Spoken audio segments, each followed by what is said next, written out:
Today I want to talk about the climate emergency, the climate crisis, as it's often called. And it is said that it's so serious that it is an existential threat. It's a very exotic phrase. And that it's going to kill us all, like real soon. Now, I'm no expert, and I could be wrong. I don't know. I mean,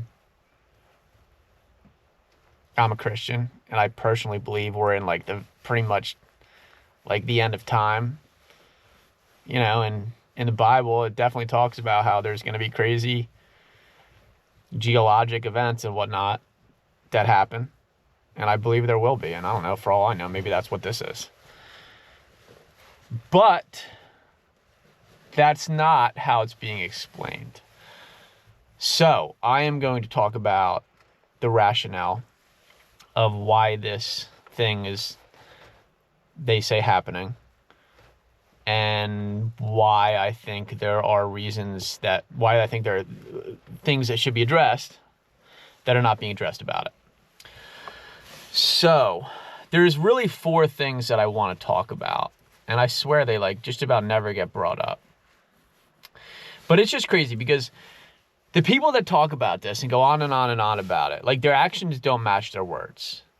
And for these reasons. For one, militaries are exempt. All right.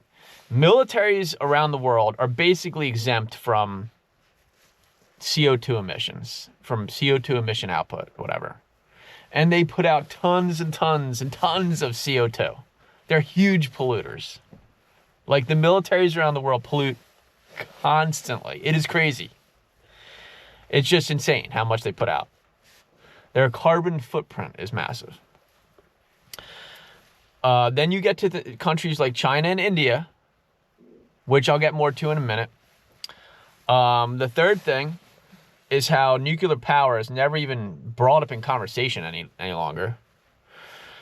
And the fourth thing are the hypocrites. They're the ones that this stuff it bothers me probably the most, because you have celebrities and super wealthy people that will go on and on and on about how terrible and dangerous climate change is. And yet they will fly around in their private jets and sail the oceans in their private yachts constantly. And those 2 vehicles pollute massive amounts. All right, so let's get into this in a little bit more detail. Let's see here, the military.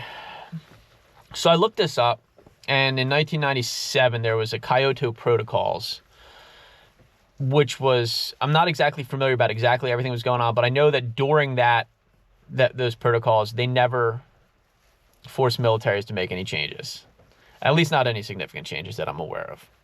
And again, in 2015, during the Paris Accords, same thing.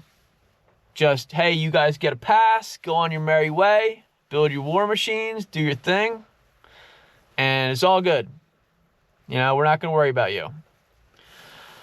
But like I said, they're major contributors to, CO2 emissions. Major contributors. Okay, so then you get into China and India.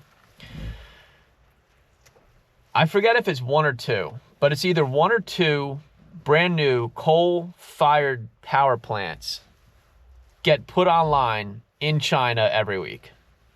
Those are the numbers that I've heard. 1 or 2. And, coal-fired power plants just billow out smoke. I mean, you're talking about tremendous amounts of CO2 output. And they're just constantly out there, but nobody really gets on their back because they're a developing nation, whatever that means. And so is India. India is a huge polluter as well. So while we're here in America, arguably completely devastating our economy, trying to go green, I think a lot more people will be willing to accept that if we were really, really cracking the whip on China and India, but we're not. We're not. Because supposedly they're developing nations. But you know what? That wouldn't matter if what they say is true. where like seems like they're saying in like 2.5 seconds we're all going to be dead. All right. So the third thing, like I said, is nuclear power.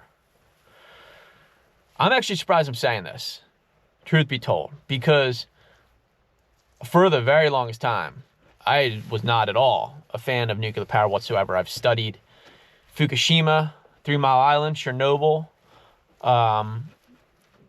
to a pretty extensive degree, and I know the peril that it has. But I've also studied how, with new technology, they can't take the risk to zero, but they can take the risk to really, really close to zero. And yet, you never hear anything about nuclear. Like, it's a dead conversation. It's never brought up in politics. It's just not talked about. And yet, in terms of clean energy, yes, there's waste that they have to deal with. That's true. But in terms of CO2 output, it's basically nil. All right? And then the fourth thing are the guys and gals that fly around in private jets and sail the oceans in private yachts, which are vehicles that are putting out such a huge carbon footprint, it's hard to even understand. And there's a way that they've combated this, the harassment they've been facing over this, because they're finally starting, people are starting to catch on to the hypocrisy of it, where they have, they fall back on something called carbon credits. I'm not 100%, to be honest, clear about exactly how carbon credits work and exactly what they are. So I might be a little bit off on this, but to my knowledge, what it is they will say, hey, it's fine that we're flying our jets and our sailing and our yachts because we have bought X amount of carbon credits in such and such green industry or whatever. And to my knowledge, I could be wrong, like I said, I believe what it is they're just buying up shares of industries that have been considered by the government to be, good in terms of not being huge CO2, output, whatever. I know I'm saying that kind of weird. And like I said, I could be a little bit off on that whole thing, but that's their excuse.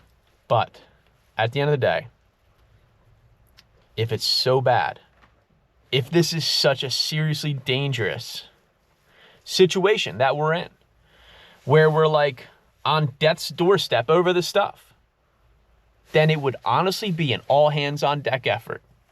They'd tell the celebrities, the politicians, everybody, be like, cut it off. Stop. Get rid of them.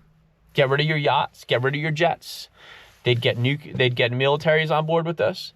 They'd fire up the nuclear power plants, and they would be on China and India real hard, but they're not.